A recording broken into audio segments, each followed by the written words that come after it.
ಕನಸಲ್ಲ ನನಸು ಮಾಡ್ತಾನೆ ಹಾಸ್ಪಿಟಲ್ ಎಲ್ಲ ಓಪನಿಂಗ್ ಮಾಡಿಬಿಟ್ಟು ಇದರಿಂದ ಭೂಮಿಕಾ ಕೂಡ ಎಂಟ್ರಿ ಕೊಟ್ಟಿರ್ತಾಳೆ. ಎಲ್ಲರೂ ಕೂಡ ತುಂಬಾ ಖುಷಿ ಆಗ್ತಾರೆ. ಈ ಖುಷಿ ಸಂದರ್ಭದಲ್ಲಿ ಸೀನು ಅರೆಸ್ಟ್ ಆಗಿರೋ ವಿಚಾರ ಕೇಳಿ ಫುಲ್ ಶಾಕಲ್ಲಿ ಇಲ್ಲಿ ಸ್ಟೇಷನ್ಗೆ ಶಿವು ಬರ್ತಾನೆ. ಆಗ ಈ ಒಂದು ರಶ್ಮಿ ಕೆನ್ನೆಗೆ ಹೊಡೆದಿದ್ದ ವಿಚಾರ ಗೊತ್ತಾಗಿ ಸೀನನ್ನ ಬದುಕಿದ್ನೋ ಉಳಿಸಿದ್ನೋ ಅನ್ನೋ ಥರ ಮುಖಕ್ಕೆಲ್ಲ ಬಾರಿಸಿ ಫುಲ್ ಬ್ಲಡ್ ಬರೋ ಥರ ಮಾಡ್ತಾನೆ. ಆಗ ಅಲ್ಲಿಗೆ ರಶ್ಮಿ ಬಂದು ತಡೀತಾಳೆ. ಅಣ್ಣ ಎಂಥ ಕೆಲಸ ಮಾಡಿದೆ? ಇಲ್ಲ ಸೀನು ನನಗೆ ಹೊಡೆದೇ ಇಲ್ಲ, ಹೀಗೆ ತಮಾಷೆ ಆಗಿ ಮಾಡಿದ್ದು ಅಂದ್ಬಿಟ್ಟು ಇಲ್ಲಿ ಅಂತ ಇರ್ತಾಳೆ ರಶ್ಮಿ. ಇಲ್ಲ ನೀನು ಸುಳ್ಳು ಹೇಳ್ತೀಯ ಅಂದ್ಬಿಟ್ಟು ಮಾದಪ್ಪಣ್ಣ ಅಂತಿದ್ರೆ ನೀವು ಕೇಸ್ ವಾಪಸ್ ತೊಗೊಳ್ಳಿ ಮಾವ, ಇಲ್ಲಾಂದರೆ ನಿನ್ನ ಮೇಲೇ ಕೇಸ್ ಆಗ್ತೀನಿ ಅಂದ್ಬಿಟ್ಟು ಇಲ್ಲಿ ರಶ್ಮಿ ಅಂತಾರೆ. ರಶ್ಮಿ ಒಳ್ಳೆ ಮನಸ್ಸಿಗೆ ಕೇಸ್ ವಾಪಸ್ ತೊಗೊಳ್ತಾನೆ. ಇಲ್ಲಿ ಮಾದಪ್ಪಣ್ಣ ಎಲ್ಲರೂ ಕೂಡ ಅಲ್ಲಿಂದ ಹೊರಟೋಗ್ತಾರೆ. ಇನ್ನು ಇತ್ತ ಕಡೆ ಶಿವುಗೆ ತುಂಬಾ ಬೇಜಾರಾಗುತ್ತೆ. ನಾನು ಬಾಮ ಇದನ್ನ ಹೊಡೆದ್ಬಿಟ್ಟೆ, ಅವ್ನು ತುಂಬಾ ಒಳ್ಳೆಯವನು ಅಂದ್ಬಿಟ್ಟು ಅಂದ್ಕೊಳ್ತಾ ಇದ್ರೆ ಆಗ ಶಂಕರಪ್ಪ ಮತ್ತು ಶಾರದಾ ಬಂದು ಏನಾಯಿತು, ಅಲ್ಲ ನನ್ನ ಮಗಳಿಗೆ ಏನಾಯಿತು, ಸೀನು ಯಾಕೆ ಅರೆಸ್ಟ್ ಮಾಡಿಸಿದ್ದು ಅಂತಂದ್ಬಿಟ್ಟು ಶಂಕರಪ್ಪ ಕೇಳ್ತಿದ್ರೆ ಅಂಥದ್ದೇನೂ ಇಲ್ಲ, ಜಸ್ಟ್ ಮಿಸ್ಅಂಡರ್ಸ್ಟ್ಯಾಂಡಿಂಗ್ ಆಗಿದೆ ಅಷ್ಟೇ. ಸೀನು ಮತ್ತು ರಶ್ಮಿ ಹೀಗೆ ಏನೋ ಮಾತಾಡ್ತಾ ರಶ್ಮಿ ಕೆನ್ನೆ ಮುಟ್ಟಿದಂತೆ ಅಷ್ಟೇ ಸೀನು. ಇದರಿಂದಾಗಿ ಮಾದಪ್ಪಣ್ಣ ಸೊಸೆಗೆ ಹೊಡೆದ್ಬಿಟ್ಟು ಅಂದ್ಬಿಟ್ಟು ಕೇಸ್ ಕೊಟ್ಟು ತನ್ನ ಮಗನ್ನೇ ಅರೆಸ್ಟ್ ಮಾಡಿಸಿದ್ರು ಅಷ್ಟೇ. ಈಗೆಲ್ಲನೂ ಪರಿಹಾರ ಆಗಿದೆ, ಯಾವುದೇ ರೀತಿ ತೊಂದರೆ ಇಲ್ಲ ಅಂದ್ಬಿಟ್ಟು ಇಲ್ಲಿ ಅಂತ ಇರ್ತಾಳೆ ಪಾರು. ಇಲ್ಲ ಅಲ್ಲೇನೋ ಮಿಸ್ಟೇಕ್ ಆಗಿದೆ, ನಮ್ಮ ರಶ್ಮಿ ತನ್ನ ಸಂಸಾರನ ಈ ರೀತಿ ಮುಚ್ಚಿಟ್ಕೊಳ್ತಾ ಇದ್ದಾಳೆ ಸುಳ್ಳು ಹೇಳ್ಬಿಟ್ಟು. ಅಲ್ಲಿ ಏನಾಗ್ತಿದೆ ಅಂತ ನಾನು ಬಯಸಬಲ್ಲೆ, ಗೊತ್ತಬಲ್ಲೆ. ಇದೆಲ್ಲ ಆಗಿದ್ದು ಆ ಹುಡುಗಿಯಿಂದನೇ. ಸೀನು ಆ ಹುಡುಗಿ ಸವಾಸ ಯಾವಾಗ ಬಿಡ್ತಾನೋ, ನನ್ನ ಮಗಳ ಸಂಸಾರ ಯಾವಾಗ ಸರಿ ಹೋಗುತ್ತೆ ಅಂತಂದ್ಬಿಟ್ಟು ಇಲ್ಲಿ ಅಂದ್ಕೊಳ್ತಾ ಇರ್ತಾಳೆ ಶಾರದಾ. ಇನ್ನು ಇತ್ತ ಕಡೆ ಸೀನು ಮನೆಗೆ ಬರ್ತಾನೆ. ಊಟ ಮಾಡೋ ಅಂತಂದ್ಬಿಟ್ಟು ಇಲ್ಲಿ ಒತ್ತಾಯದಿಂದ ತಿನ್ನಿಸ್ತಾ ಇರ್ತಾಳೆ. ಬೇಡಮ್ಮ ನನಗೆ ಹಸಿವಿಲ್ಲ ಅಂದ್ಬಿಟ್ಟು ಇಲ್ಲಿ ಸೀನಾ ಅಂತಿದ್ರೆ ಲೀಲಾ ಯಾಕೋ ಈ ರೀತಿ ಮಾಡ್ತಾ ಇದೆಯಾ, ಸ್ವಲ್ಪ ತಿನ್ನು ಅಂದ್ಬಿಟ್ಟು ಅಂತಾರೆ. ಆಗ ಮಾದಪ್ಪಣ್ಣ ರಶ್ಮಿ ಎಲ್ಲರೂ ಕೂಡ ಅಲ್ಲೇ ಇರ್ತಾರೆ. ಆಗ ನನಗೇನು ಬೇಡ, ಅಲ್ಲಿದ್ದಾನಲ್ವಾ ಆ ಅಪ್ಪನಿಗೆ ತಿನ್ನಿಸು. ನಾನು ನಿಜ ಹೇಳ್ತೀನಿ, ಇಂಥ ಗಂಡನ ಪಡೆಯೋಕ್ಕೆ ನೀನು ಪುಣ್ಯ ಮಾಡಿದ್ದೆ, ಆದರೆ ಇಂಥ ಅಪ್ಪನ ಪಡೆಯೋಕ್ಕೆ ನಾನು ಪುಣ್ಯ ಮಾಡಿಲ್ಲ, ಯಾರು ಕೂಡ ಇಂಥ ಅಪ್ಪನ ಪಡಿಲೇಬಾರ್ದು ಅಂದ್ಬಿಟ್ಟು ಸೀನು ಬೇಜಾರು ಮಾಡ್ಕೊಂಡು ಹೋಗ್ತಾ ಇದ್ದರೆ ಇದರಿಂದ ಮಾದಪ್ಪನಿಗೆ ಬೇಜಾರಾಗುತ್ತೆ. ಆಗ ಅವನಿಗೆ ಈಗ ಜಿಮ್ ಮಾಡ್ತಾನಲ್ಲ, ಪ್ರೋಟೀನ್ ಎಲ್ಲ ಬೇಕು, ನಾನು ತತ್ತಿ ಕೋಳಿ ಎಲ್ಲನೂ ತರ್ತೀನಿ ಆಯಿತಾ, ಅವನಿಗೆ ಹೊಟ್ಟೆ ತುಂಬ ತಿನ್ನಿಸು. ಅವನು ಈ ರೀತಿ ಇರೋದು ನನಗೆ ಇಷ್ಟ ಆಗಲ್ಲ, ಕರಳು ಚುರುಕನ್ನುತ್ತೆ. ಅವ್ನು ಎಷ್ಟೇ ಕಷ್ಟ ಆಗಲಿ ನಾನು ಅವನಿಗೆ ಸಹಾಯ ಮಾಡ್ತೀನಿ, ಆದರೆ ಅವ್ನು ಮಾಡಿದ್ದು ತಪ್ಪೇ ಅಂದ್ಬಿಟ್ಟು ಇಲ್ಲಿ ಮಾದಪ್ಪಣ್ಣ ಹೇಳ್ಬಿಟ್ಟು ಹೋಗ್ತಾರೆ. ಅತ್ತೆ ಟೆನ್ಷನ್ ತಗೊಳ್ಳಿ, ಎಲ್ಲನೂ ನಾನು ಮಾಡಿಕೊಡ್ತೀನಿ ಅಂತಂದ್ಬಿಟ್ಟು ರಶ್ಮಿ ಅಂತಿದ್ರೆ ನೀನು ಯಾಕೆ ಮಾಡ್ತೀಯಾ, ಓಹೋ ಇದೇ ಒಳ್ಳೆ ಸಲಿಗೆ ಅಂತ ನೀನು ನನ್ನ ಮೈ ಮರೆಸ್ಬೋದು ಅಂದ್ಕೊಂಡ್ಯಾ, ಚಾನ್ಸ್ ಇಲ್ಲ. ನನ್ನ ಮಗಗೆ ಈ ಪರಿಸ್ಥಿತಿಗೆ ನೀನೇ ಕಾರಣ, ನೀನು ಡಬಲ್ ಗೇಮ್ ಮಾಡ್ತೀಯ ಕಣೆ, ನಿನ್ನ ಸುಮ್ಮನೆ ಬಿಡಲ್ಲ, ಯಾವುದೇ ಕಾರಣಕ್ಕೂ ನಿನ್ನ ಸೊಸೆ ಅಂತ ಒಪ್ಕೊಳ್ಳಲ್ಲ. ನನ್ನ ಮಗನ ಪರಿಸ್ಥಿತಿಗೆ ನೀನೇ ಕಾರಣ, ನಿನಗೆ ಸರಿಯಾಗಿ ಬುದ್ಧಿ ಕಲಿಸ್ತೀನಿ, ನನ್ನ ಮಗನಿಗೆ ನಾನೇ ಬಡಿಸ್ತೀನಿ ಮಾಡಿ ಅಂದ್ಬಿಟ್ಟು ಇಲ್ಲಿ ಲೀಲಾ ಹೋಗ್ತಾಳೆ. ದೇವ್ರೆ ನಾನು ಏನು ತಪ್ಪು ಮಾಡಿದ್ದೀನಿ ಮಂಕಳವ, ಇಲ್ಲಿ ಸೀನು ನನ್ನ ಮೇಲೆ ಕೋಪ ಮಾಡ್ಕೊತಾ ಇದ್ದಾನೆ, ಇನ್ನು ಇದಕ್ಕೆ ನಾನು ಯಾವುದೇ ರೀತಿ ಕಾರಣನೇ ಇಲ್ಲ, ಆದರೆ ಶಿಕ್ಷೆ ಮಾತ್ರ ನನಗೆ ಆಗ್ತಾಯಿದೆ. ಇವರೆಲ್ಲರಿಗೂ ಸತ್ಯ ಯಾವಾಗ ಗೊತ್ತಾಗುತ್ತೋ, ನನ್ನ ಬಗ್ಗೆ ಯಾವಾಗ ಒಳ್ಳೆ ಅಭಿಪ್ರಾಯ ಬರುತ್ತೋ ಅಂದ್ಬಿಟ್ಟು ರಶ್ಮಿ ಕಣ್ಣೀರಿಡ್ತಾ ಇದ್ರೆ ಇನ್ನು ರಾಣಿಗೆ ಇಲ್ಲಿ ರಾಣಿ ಪಟ್ಟನೇ ಕೊಡಬೇಕಂತ ನಿರ್ಧಾರ ಮಾಡೇ ಬಿಟ್ಟಿದ್ದಾಳೆ ಅಜ್ಜಿ. ಹೌದು, ಇಲ್ಲಿ ಇಂದ್ರಾಣಿ ರಾಣಿಗೆ ಅವಮಾನ ಮಾಡ್ತಾಳೆ, ನೀನು ಅನ್ಎಜುಕೇಟೆಡ್ ಫೂಲ್ಸ್, ನಾನು ಡಿಗ್ರಿ ಮಾಡಿದ್ದೀನಿ ಅಂದ್ಬಿಟ್ಟು. ಇದರಿಂದಾಗಿ ಅಜ್ಜಿ ಮನೆಯವರೆಲ್ಲರೂ ಕರೆಸ್ಬಿಟ್ಟು ಈ ಮನೆಗೆ ರಾಣಿ ಪಟ್ಟ ಕೊಡ್ತೀನಿ ನಾನು, ಅದು ವಿದ್ಯಾವಂತರಿಗೆ ಅಂದ್ಬಿಟ್ಟು ಅಂತಾಳೆ. ಇದರಿಂದ ಇಂದ್ರಾಣಿ ಓಹೋ ನಾನೇ ಡಿಗ್ರಿ ಮಾಡಿರೋದು, ಈ ಪಟ್ಟ ನನಗೆ ಸಿಗುತ್ತೆ ಅಂದ್ಬಿಟ್ಟು ಖುಷಿ ಪಡ್ತಾ ಇದ್ರೆ ಏನಮ್ಮಿ ನೋಡ್ತಾ ಇದೆಯಾ ಹೋಗು ನೀನು ಅಂತಂದ್ಬಿಟ್ಟು ಇಲ್ಲಿ ನಾಗೇಗೌಡರು ಅಂತಾರೆ. ಆಗ ಇಂದ್ರಾಣಿ ಬರ್ತಿದ್ರೆ ಇಂದ್ರ ನೀನಕ್ಕೆ ಬರ್ತೀಯಾ, ರಾಣಿ ನೀನು ಬಾರಮ್ಮ ಅಂದ್ಬಿಟ್ಟು ಅಂತಾರೆ.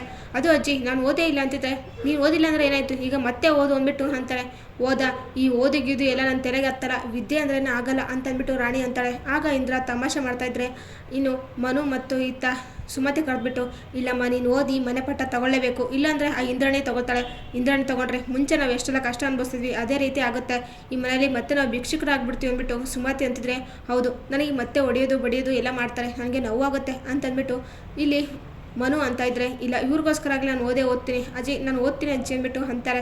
ಸರಿ ಒಳ್ಳೆ ಕೆಲಸ ಆಯಿತು ಅಂದ್ಬಿಟ್ಟು ಇಲ್ಲಿ ಅಜ್ಜಿ ಖುಷಿ ಪಡ್ತಾ ಇದ್ರೆ ಇಂದ್ರಾಣಿ ನಾಗೇಗೌಡರಿಗೆ ಬಿಗ್ ಶಾಕ್ ಆಗುತ್ತೆ. ಇನ್ನು ಶಿವು ತುಂಬ ಬೇಜಾರಲ್ಲಿ ಹೇಗಾದ್ರೂ ಮಾಡಿ ಸೀನು ಹತ್ರ ಸಾರಿ ಕೇಳಲೇಬೇಕು, ಬಾಮ ಇದಕ್ಕೆ ಜಗ್ಗೆ ಹೊಡೆದ್ಬಿಟ್ಟೆ, ಪಾಪ ಅವ್ನ ಮನಸ್ಸಲ್ಲಿ ನನ್ನ ಬಗ್ಗೆ ಏನಿದೆಯೋ ಏನಿಲ್ಲೋ ಅಂದ್ಬಿಟ್ಟು ಅಂದ್ಕೊಳ್ತಾರೆ. ಅಯ್ಯೋ ಅಷ್ಟೇ ತಾನೇ ಮಾವ, ಅವನೇನು ಬೇಜಾರಾಗಿರಲ್ಲ, ಫೋನ್ ತೊಗೊಂಡು ಫೋನ್ ಮಾಡೋಂಬಿಟ್ಟು ಅಂತಾರೆ. ಸರಿ ಆಯಿತು ಅಂದ್ಬಿಟ್ಟು ಸೀನಿಗೆ ಕಾಲ್ ಮಾಡ್ತಾರೆ ಶಿವು. ಅಲ್ಲ ಬಾಮ ತಪ್ಪು ತಿಳಿದ್ಬಿಟ್ಟು ಏನೋ ಹೊಡೆದ್ಬಿಟ್ಟೆ, ಕ್ಷಮಿಸ್ಬಿಡ್ಲಾ ಅಂತಾರೆ. ಅಯ್ಯೋ ಹೋಗ್ಲಿ ಬಿಡಿ ಬಾಬಾ, ನಾನು ಯಾಕೆ ತಪ್ಪಾಗಿ ತಿಳ್ಕೊಳ್ಳಿ ಅಂತಂದ್ಬಿಟ್ಟು ಅಂತಾರೆ. ಹಾಗಾದರೆ ನನ್ನ ಕ್ಷಮಿಸಿದ್ದೆ ತಾನೇ ನೀನು ಅಂತಿದ್ರೆ ನಾನು ಯಾಕೆ ನಿನ್ನ ಸಾರಿ ಕೇಳಿಸೋದು ಬಯಸಬೇಕು, ನೀನು ಯಾವಾಗಲೇ ಕ್ಷಮಿಸಿದ್ದೀನಿ, ನೀನೇನು ತಪ್ಪು ಮಾಡಿದೆ ಅಂದ್ಬಿಟ್ಟು ಇಲ್ಲಿ ಸೀನಾ ಅಂತಾರೆ.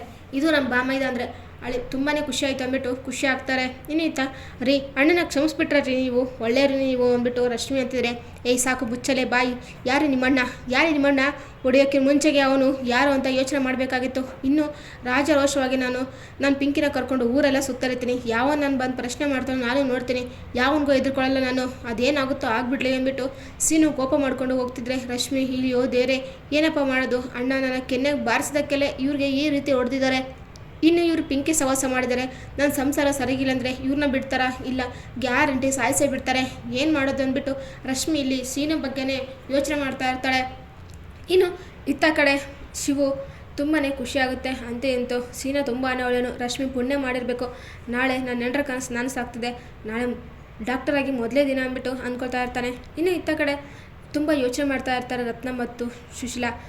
ಎಂಥ ಕೆಲಸ ಆಯಿತು ಅಲ್ಲ, ಸೀನು ಯಾಕೆ ಜೈಲಿಗೆ ಹೋದಂದ್ಬಿಟ್ಟು ಆಗ ಅಲ್ಲಿಗೆ ಬಂದುಬಿಟ್ಟು ಪರ್ಶು ಎಲ್ಲ ಸತ್ಯನೇ ಹೇಳ್ತಾನೆ. ಹೀಗೆ ತಮಾಷೆಗೆ ಹೊಡೆದಿದ್ದಂತೆ, ಅದಕ್ಕೋಸ್ಕರ ಮಾದಪ್ಪಣ್ಣ ಕೇಸ್ ಕೊಟ್ಟು ಅರೆಸ್ಟ್ ಮಾಡಿಸಿದ್ದಾರೆ, ಅಂಥದ್ದೇನೂ ಆಗಿಲ್ಲ, ಎಲ್ಲನೂ ಇತ್ಯರ್ಥ ಆಗಿದೆ ಅಂದ್ಬಿಟ್ಟು ತುಂಬಾ ಖುಷಿ ಆಯಿತು. ಇಂಥ ಅತ್ತೆನ ಮಾವನ ಪಡೆ ಪುಣ್ಯ ಮಾಡಿದ್ಲು ರಶ್ಮಿ ಅಂತಿದ್ರೆ, ಹೌದು, ಆದರೆ ನೀನು ಮಾತ್ರ ನಮ್ಮಪ್ಪನಂತ ಮಾವನ ಪಡ್ಬಿಟ್ಟು ಹಾಳಾಗ್ಬಿಟ್ಟೆ, ನನ್ನ ಮಾವನಾಗಿ ನನ್ನ ಗಂಡನಾಗಿ ನಿನ್ಗೆ ಏನು ಮಾಡೋಕ್ಕಾಗ್ತಾ ಇಲ್ಲ ಅಂದ್ಬಿಟ್ಟು ಕೆನ್ನಾಗಿ ಬಾರಿಸ್ಕೊತಿದ್ರೆ.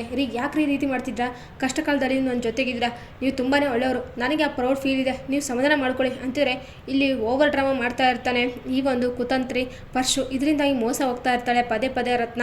ಇನ್ನು ಇತ್ತ ನೆಕ್ಸ್ಟ್ ಡೇ ರೆಡಿ ಆಗಿಬಿಟ್ಟು ಇಲ್ಲಿ ಮನೆಗೆ ಎಲ್ಲರೂ ಕೂಡ ಫುಲ್ ಬೇರೆ ಬೇರೆ ಲೆಕ್ಚರ್ಸ್ ಎಲ್ಲ ದೊಡ್ಡ ದೊಡ್ಡ ಕಾಲೇಜ್ ಓನರ್ಸ್ ಎಲ್ಲ ಬಂದಿರ್ತಾರೆ. ಆಗ ರಾಣಿನ ಬೇರೆ ಕಾಲೇಜ್ಗೆ ಅಡ್ಮಿಷನ್ ಮಾಡಿಸ್ಬೇಕು ಅಂದ್ಬಿಟ್ಟು ಅಜ್ಜಿ ರೆಡಿ ಆಗಿದ್ದರೆ, ಹೇಳಮ್ಮ ಯಾವ ಡಿಗ್ರಿ ಬೇಕು ನಿನಗೆ, ಏನು ಓದ್ತಿ ಅಂತ ಕೇಳ್ತಿದ್ರೆ, ನಾನು 10ನೇ ಕ್ಲಾಸೇ ಪಾಸ್ ಆಗಲಿ ಅಂದ್ಬಿಟ್ಟು ರಾಣಿ ಅಂತಾಳೆ. ಆಗ ಇಂದ್ರಾಣಿ ನಗ್ತಾ ಇದ್ದರೆ, ಸರಿಯಾಗಿದ್ರೆ 10ನೇ ಕ್ಲಾಸೇ ಪಾಸ್ ಮಾಡ್ಬೋದು ತಗೊಳಮ್ಮ, ಅದೇನು ದೊಡ್ಡಾಗಲ್ಲ, ಎಕ್ಸಾಮ್ ಬರೆದ್ಬಿಟ್ಟು ಕಟ್ಟಿ ನೀನು ಚೆನ್ನಾಗಿ ಓದ್ಕೊಂಡು ಪಾಸ್ ಮಾಡ್ಬೋದು, ಆಮೇಲೆ PU ಡಿಗ್ರಿ ಎಲ್ಲನೂ ಮಾಡ್ಬೋದು ಅಂದ್ಬಿಟ್ಟು ಅಂತಾರೆ. ಸರಿಯಾಗಿದ್ರೆ ಆ ಕೆಲಸ ಆದಷ್ಟು ಬೇಗನೂ ಆಗಬೇಕು, ನಮ್ಮ ರಾಣಿ ವಿದ್ಯಾವಂತಳಾಗಬೇಕು ಅಂದ್ಬಿಟ್ಟು ಇಲ್ಲಿ ಅಜ್ಜಿ ಅಂತ ಇದ್ರೆ, ಸರಿ ಆಯಿತು ಅಮ್ಮರೇ ನೀವೇನು ತಲೆ ಕಡಿಸ್ಕೊಬಿಡಿ ಅಂದ್ಬಿಟ್ಟು ಇಲ್ಲಿ ಬಂದಿರೋ ವ್ಯಕ್ತಿಗಳೆಲ್ಲ ಹೇಳ್ತಾ ಇರ್ತಾರೆ.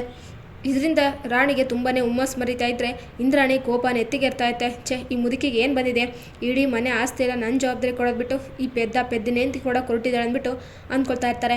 ಇನ್ನು ಇತ್ತ ಅಂತೂ ರೆಡಿಯಾಗಿಬಿಟ್ಟು, ಇವತ್ತು ಮೊದಲೇ ದಿನ ನೀನು ಡಾಕ್ಟರಾಗಿ ಕೆಲಸ ಮಾಡ್ತಿರ್ಬೇಕು, ಚೆನ್ನಾಗೇ ಮಾಡಬೇಕು ಅಂತಾರೆ. ಥ್ಯಾಂಕ್ಸ್ ಮಾವ, ಇದೆಲ್ಲ ಕನಸು ನನಸಾಗಿದ್ದು ನಿನ್ನಿಂದಲೇ, ನಿನಗೆ ಎಷ್ಟು ಥ್ಯಾಂಕ್ಸ್ ಹೇಳಿದ್ರೆ ಕಡಿಮೆನೆ ಅಂತಂದ್ಬಿಟ್ಟು ಪಾರು ಅಂತ ಇರ್ತಾಳೆ. ಸರಿ ನಿನಗೆ ಒಂದು ಸರ್ಪ್ರೈಸು, ಕಣ್ಮುಚ್ಚು ಅಂತಾರೆ. ಏನು ಮಾವ ಅಂದ್ಬಿಟ್ಟು ಕಣ್ಮುಚ್ತಾಳೆ. ಆಗ ಕೋಟು ಮತ್ತು ಚತಸ್ಕೋಪ ಕೊಡ್ತಾರೆ. ವಾವ್ ಸೂಪರ್ ಮಾವ ಅಂತಂದ್ಬಿಟ್ಟು ಇಲ್ಲಿ ಅಂತ ಇರ್ತಾಳೆ ಪಾರು. ಇನ್ನು ಇತ್ತ ಕಡೆ ಶಾರದಾ, ಅದೇ ಪಾರು ಇವತ್ತು ನೀನು ಮೊದಲೇ ದಿನ ಡಾಕ್ಟರಾಗಿ ಕೆಲಸ ಮಾಡ್ತಾಯಿದ್ಯಾ, ನೀವು ಕೆಲಸ ಎಲ್ಲ ಚೆನ್ನಾಗಾಗಲಿ, ತಗೋ ಸಕ್ಕರೆ ಹಾಕೋ ಬಾಯಲ್ಲಿ ಅಂದ್ಬಿಟ್ಟು ಸಕ್ಕರೆ ಬಾಯಲ್ಲಿ ಹಾಕ್ತಾಳೆ. ನೀವು ತಗೊಳ್ರಿ ಅಂದ್ಬಿಟ್ಟು ಶಂಕರಪ್ಪನಿಗೂ ಹಾಕ್ತಾಯಿದ್ರೆ, ಶಿವು ನೀನು ತಗೋಪ್ಪ ಅಂದ್ಬಿಟ್ಟು ಸಕ್ಕರೆ ಹಾಕಕ್ಕೆ ಬರ್ತಾಳೆ ಶಾರದಾ. ಆಗ ಶಿವು ಏನೂ ಹೇಳ್ದೆ ಸುಮ್ಮನೆ ನಿಂತ್ಕೊಂಡಿರ್ತಾನೆ. ಅಯ್ಯೋ ಕ್ಷಮಿಸ್ಬಿಡಪ್ಪ ಅಂತಂದ್ಬಿಟ್ಟು ಅಂತ ಇರ್ತಾಳೆ ಶಾರದಾ. ಆಗ ಶಿವು ಬಾಯಿ ತೆರಿತಾನೆ ಅಂತ. ಆಗ ಶಾರದಾ ಸಕ್ಕರೆ ಹಾಕ್ತಾಳೆ. ಇದರಿಂದಾಗಿ ಶಾರದಾಗೆ ತುಂಬಾ ಖುಷಿ ಆಗ್ತಿದ್ದಾರೆ. ಪಾರು ಶಂಕರಪ್ಪನಿಗೆ ಖುಷಿ ಆಗುತ್ತೆ. ಓಹೋ ಮಾವ ತನ್ನ ತಾಯಿ ಪ್ರೀತಿಗೆ ಸೋಲ್ತಾ ಇದ್ದಾನೆ ಅಂದ್ಬಿಟ್ಟು ಇಲ್ಲಿ ಅಂದ್ಕೊಳ್ತಾ ಇರ್ತಾರೆ. ಅಂತೂ ಶಾರದನ ತಾಯಿ ಅಂತ ಶಿವು ಒಪ್ಕೊಂಡೇ ಬಿಡ್ತಾನೆ. ಇನ್ನು ಇತ್ತ ಕಡೆ ಈ ಒಂದು ಶಿವು ಮತ್ತು ಪಾರು ಕನಸು ನನಸಾಗುತ್ತೆ.